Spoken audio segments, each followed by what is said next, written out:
बुंदेले हर बोलो के मुंह सुनी कहानी थी। खूब लड़ी मर्दानी वो तो झांसी वाली रानी थी। ये पंक्तियां मेरी माँ ने मुझे सिखाई थी एक फैंसी ड्रेस कंपटीशन के लिए, जब मैं पहली कक्षा में थी। तब से लेके आज तक मैं एक दिन भी ये लाइंस नहीं भूली। क्यों? क्योंकि जब मेरी माँ ने मेरी फेवरेट डॉल पिंकी को मेरी कमर से बांधा और मेरे हाथ में एक सिल्वर पेपर से कवर्ड एक गत्ते की तलवार दी, तो उन्होंने मुझे बताया कि आज एक दिन के लिए मैं झांसी की रानी हूँ, जिसने अपने बच्चे को कमर में बांध के घोड़ों पे सवार होके अंग्रेजों से लड़ाई की थी अपने वतन के लिए। अपनी जान खो दी रानी ने, लेकिन हार नहीं मानी। जी, उस दिन मैं अपनी क्लास में अपनी तलवार हवा में लहराते हुए गई थी, ऊंची आवाज में ये पंक्तियां बोलते हुए। अब वो मेरे लिए फैंसी ड्रेस नहीं रहा था। मैं उस एक दिन के लिए अपने ही मन में असल की झांसी की रानी थी, जो अपने देश के लिए लड़ते लड़ते मारी गई। उस फैंसी ड्रेस में बनी एक दिन की झांसी की रानी ने मुझ पे बहुत गहरा असर डाला। हम आज बात करेंगे उसी झांसी की रानी की।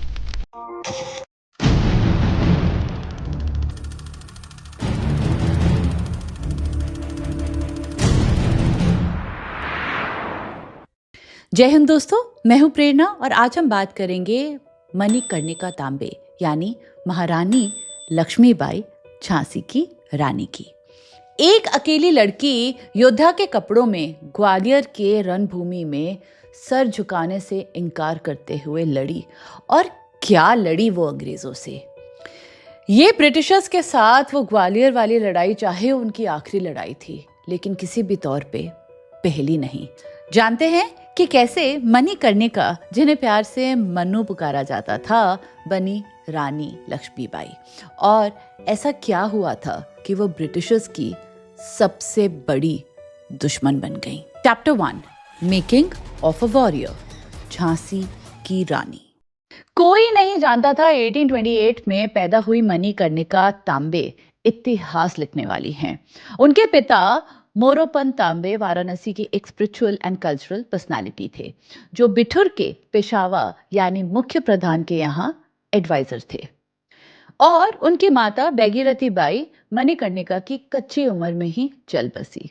Honestly, kudos to her father, जिस तरह से उन्होंने उस जमाने में अपनी बेटी की परवरिश की, जो शायद आज के हिसाब से भी ना मॉडर्न कहलाई जाएगी। वो एक डोसाइल लड़की की लाइफ ना जी के लड़कों के साथ बड़ी हुई।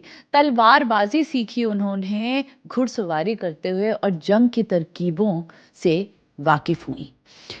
उनके इसी व्यवहार के कारण पेशावा उन्हें प्यार से छबीली भी बुलाते थे।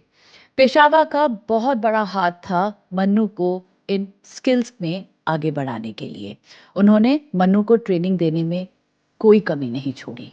जब वो 14 वर्ष की हुई तो नेवालकर वंशज के महाराज गंगाधर राव से इनका विवाह हो गया, जो थे झांसी के महाराज। रीत के मुताबिक मणिकर्णिका को एक नया नाम दिया गया। देवी लक्ष्मी के नाम पे उनका नाम लक्ष्मी बाई रखा गया, और ऐसे बने वो रानी लक्ष्मीबाई, झांसी की रानी। उन्होंने अपनी रानी होने की जिम्मेवारी तो संभाली, लेकिन एक योद्धा होने की हस्ती भी बनाए रखी। अपनी तलवारबाजी, घुड़सवारी और बाकी वॉर रिलेटेड ट्रेनिंग्स कंटिन्यू रखते हुए 1842 में उन्हें इस शादी से एक बेटा हुआ, जिसका नाम उन्होंने दामोदर राव रखा। लेकिन वो बेटा कुछ ही महीनों तक जिया और चल बसा। 1853 में उनके हस्बैंड महाराज गंगाधर काफी बीमार हो गए, और उनकी एक ही संतान काफी पहले चल बसी थी। अब इस हालत में अगर महाराज भी चल बसे तो ब्रिटिशर्स झांसी को अपने कब्जे में ले लेंगे। झांसी को सुरक्षित रखने के लिए एक वारिस बहुत जरूरी था, जिस कारण उन्होंने अपने रिश्ते में एक 5 साल के बच्चे आनंद राव को गोद लिया, और उसका नाम रखा दामोदर राव। अपने मृत्यु के 2 दिन पहले गंगाधर राव ने ब्रिटिश इंडिया कंपनी को एक चिट्ठी लिखी, अपने अडॉप्टेड बेटे को झांसी का उत्तराधिकारी बताते हुए, और रानी लक्ष्मीबाई को रानी मां यानी क्वीन रेजेंट घोषित किया, और कहा कि वो झांसी पे राज करेंगी तब तक जब तक उनका बेटा दामोदर राज करने की उम्र तक नहीं आ जाए। गंगाधर चल बसे और अब रानी लक्ष्मीबाई घिर गई थी अनसर्टेनिटीज और चील जैसी ब्रिटिशर्स के साथ, जो झांसी पे कब्जा करना चाहते थे। ब्रिटिशर्स की एक पॉलिसी डॉक्ट्रिन ऑफ लैप्स, जो lord Dalhousie, well I don't know why we still call them lord, क्या हम हमारे हिंदुस्तानियों के लिए ये ऑफिशियली चेंज नहीं कर सकते? मेरे लिए ना ये कोई लॉर्ड वॉर्ड नहीं है, and hope we as a country make an official change around it. Anyways, Dalhousie ने एक पॉलिसी निकाली थी डॉक्ट्रिन ऑफ लैप्स, जिसके अंतर्गत अगर कोई इंडियन रूलर का निधन हो जाता है विदाउट एनी बायोलॉजिकल मेल वारिस, तो वो किंगडम ब्रिटिश रूल के अंडर आ जाएगा। दामोदर का पूरे Hindu tradition and legal customs द्वारा अडॉप्ट होने के बावजूद मार्च 1854 में ब्रिटिश ने इस अडॉप्शन को रिजेक्ट कर दिया और एक डिक्री लागू की, जिसके अंडर झांसी को अब ब्रिटिश क्राउन का हिस्सा बुलाया गया। अंग्रेजों ने रानी लक्ष्मीबाई को किला खाली करने के ऑर्डर्स दिए और सालाना कुछ छोटी सी रकम पेंशन्स की घोषित की। उनके हिसाब से रानी लक्ष्मीबाई ये सर झुका के मानने वाली थी। कितने गलत थे वो। माना जाता है कि जब ब्रिटिश ऑफिशियल्स उन्हें ये डिक्री देने के लिए आए और किला खाली करने के लिए बोला, वो अब भी अपने पति के निधन के शोक में थी। फिर भी वो निर्भय और बेझिझक अपनी ऊंची आवाज में बोली, मेरी झांसी नहीं मिलेगी। और इस तरह उन्होंने अंग्रेजों के साथ जंग का ऐलान कर दिया। Chapter 2, the rebellion ignites India. इसके बाद रानी ने अपनी तैयारी शुरू की। उन्होंने अपनी सेना बढ़ाई, जिसमें दोनों नर और नारी भर्ती किए, इन्हें ट्रेनिंग दिलवाई गई और हथियार इकट्ठा किए। 1856 में देश भर में अलग अलग जगहों पे अंग्रेजों के अगेंस्ट क्रांति की चिंगारी लगी हुई थी। उनका फोकस वहां पे बट गया, जिस कारण लक्ष्मीबाई को थोड़ा टाइम मिला। 1857 में मंगल पांडे की लगाई क्रांति, जो अंग्रेज सिपॉय म्यूटिनी और हम फर्स्ट वॉर ऑफ इंडिपेंडेंस कहते हैं, देश भर में होते होते झांसी भी पहुंची। और इसी क्रांति के डर से 60 Britishers and their family Jhansi के किले में छिपे हुए थे। इन फैमिलीज ने किले के अंदर सरेंडर किया और झांसी से बाहर जाने के लिए सेफ पैसेज मांगा, जिसके कारण इन्हें लेके जाया गया जोखनबाग गार्डन, जहां पे ये सारे क्रांतिकारियों के हाथों से मारे गए। दो बातें चली, एक ये कि ये सिर्फ और सिर्फ क्रांतिकारियों का काम था, और दूसरी कि क्या इसमें रानी लक्ष्मीबाई की भी साजिश थी। वो भी क्रांतिकारियों के साथ क्या मिली हुई थी। इन सेकंड बातों के विस्पर्स के कारण अब लक्ष्मीबाई ब्रिटिशर्स की सबसे बड़ी दुश्मन थी। कुछ भी हो, अंग्रेज अभी के लिए झांसी से बाहर थे और कंट्रोल में थी झांसी की रानी लक्ष्मीबाई, जो अंग्रेजों के साथ आंख मिला के मुकाबला करने के लिए तैयार थी। 1858 में ब्रिटिश कमांडर ह्यू रोज के अंडर 3000 सोल्जर्स की आर्मी झांसी पहुंची किले पे कब्जा करने के लिए। फिर 22 मार्च 1858 शुरू हुई सीज, किले की घेराबंदी। किला घेरा गया, वो किला जिसकी दीवारें और डिफेंसेस काफी मजबूत थे। 25 फीट ऊंची दीवारें, दमदार तोपें और काफी सारी सप्लाईज। झांसी के अंदर 11,000 के करीब सैनिक थे जो ये सीज डिफेंड कर रहे थे। तभी खबर मिली कि तांतिया तोपे झांसी की रक्षा करने के लिए 20,000 सैनिक के साथ आ रहे हैं। रोज ने अपनी सेना बांटी और कुछ 1200 सोल्जर्स भेजे तांतिया तोपे से लड़ने के लिए। ऐसे हुई बैटल ऑफ बेतवा ऑन 1 अप्रैल 1858। तांतिया तोपे के सैनिक वेल ट्रेन नहीं थे और उनके वेपन्स बहुत पुराने, जिस कारण वो ये बैटल हार गए। ऐसे एक और बार अब रोज और झांसी के बीच में कोई बाधा नहीं रही। 2 हफ्ते तक रानी और उनकी फौज ने जम के मुकाबला किया, लेकिन ब्रिटिश की सुपीरियर वेपन्स ने झांसी के वॉल्स डैमेज कर दी।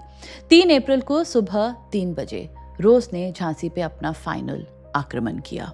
ब्रिटिश सोल्जर्स वॉल डैमेज करके अब अंदर चले गए थे और काफी दीवार फांद के अंदर पहुंचे।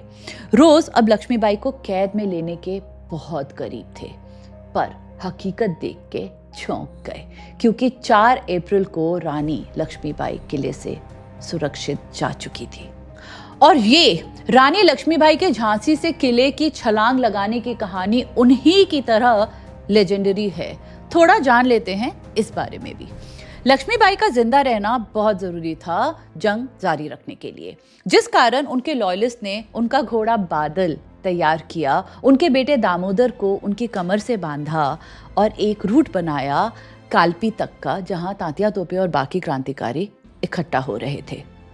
लेकिन झांसी अब अंग्रेजों की फौज से घिरी हुई थी, इसलिए नगर द्वार से या फिर गेट से जाना नामुमकिन था। तो अब एक ही तरीका रह गया था, ऊंची दीवार से छलांग लगाने का। लक्ष्मीबाई अपना घोड़ा बादल किले की दीवार के कोने तक ले गई और 20 फीट ऊंची दीवार से नीचे अंधेरे में छलांग लगा दी। बादल बुरी तरह घायल हो गया, पर लक्ष्मीबाई एक और घोड़े की मदद से अपने बेटे के साथ वहां से जीवित जाने में सफल रही। कुछ 100 किलोमीटर बिना रुके राइड करते अब वो पहुंची कालपी। ये इमेज रानी लक्ष्मीबाई की घोड़े पे अपने बेटे के साथ किले से छलांग लगाते हुए आज तक उनकी ब्रेवरी का सिंबल है। उनके हाथ से झांसी जा चुकी थी, लेकिन जंग अब भी जारी थी। Chapter 3, the warrior queen fighting back. Rani Lakshmibai का झांसी से गायब हो जाना ब्रिटिशर्स की ईगो डैमेज कर गया। अब वो पूरा जोर लगा रहे थे उन्हें पकड़ने के लिए। वहां कालपी में तांतिया तोपे और बाकी क्रांतिकारी जैसे नाना साहेब, राव साहेब और बानपुर के राजा रीग्रुप हुए। इन्होंने अपनी आर्मी फिर से इकट्ठी की, लेकिन इनकी सबसे बड़ी वीकनेस थी इनके वेपन्स। जहां ब्रिटिशर्स के पास मॉडर्न राइफल्स, तोपें एंड वेल ट्रेन ट्रूप्स थे, यहाँ क्रांतिकारियों के पास थी पुरानी बंदूक, तलवारें और लिमिटेड एमिनेशन।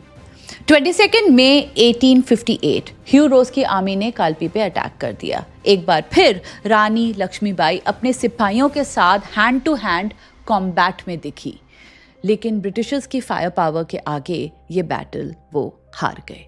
ऑब्वियसली लक्ष्मीबाई को सरेंडर करना तो मंजूर नहीं था, इसलिए उन्होंने अपनी स्ट्रैटेजी थोड़ी बदली। वो समझ गए थे कि छोटे शहरों से फाइट करके तो एक एक करके हारते रहेंगे। अब उन्हें एक बड़ा और स्ट्रॉन्ग बेस चाहिए था, जिसके लिए वो गए ग्वालियर। ग्वालियर सेंटर इंडिया का काफी पावरफुल प्रिंसली स्टेट था, जिसका किला काफी मजबूत भी था और जहां सिंधिया डायनेस्टी रूल करती थी। लेकिन इस प्लान में एक प्रॉब्लम थी। ग्वालियर के महाराजा जयाजी राव सिंधिया ब्रिटिशर्स के लॉयलिस्ट थे और कॉन्सिक्वेंसीज के डर के कारण वो ब्रिटिशर्स के अगेंस्ट बिल्कुल नहीं होना चाहते थे।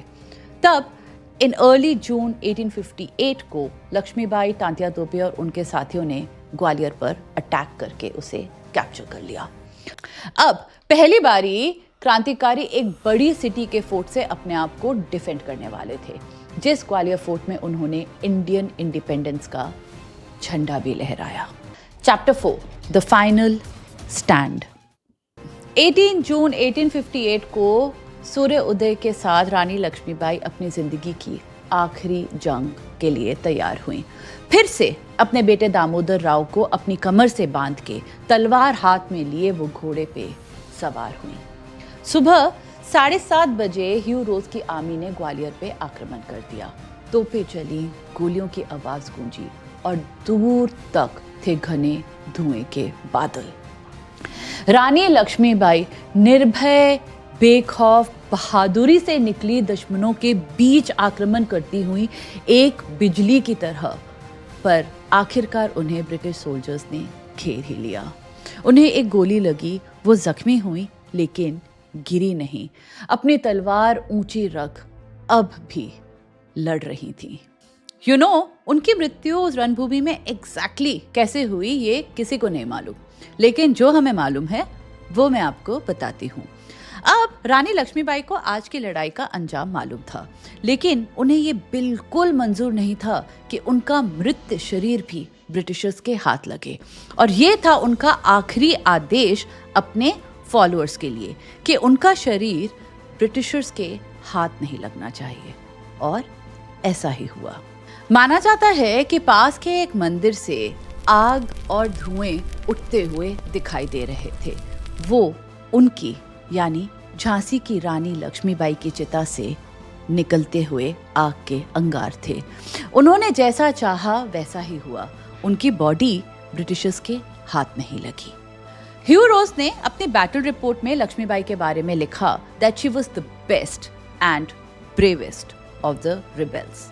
वेल, यहाँ अगर मुझे एक शब्द से आपत्ति है तो वो है वर्ड रिबेल, क्योंकि अपने देश की स्वतंत्रता के लिए अगर कोई लड़े तो उसे रिबेल नहीं, क्रांतिकारी या स्वतंत्रता सेनानी कहते हैं।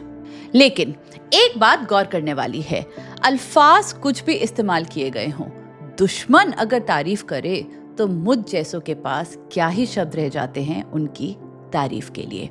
Honestly, from that one day when I was Jhansi Ki Rani in the fancy dress competition till today, she was, is and will always remain deeply engraved in my heart as one of the massive heroes of this nation.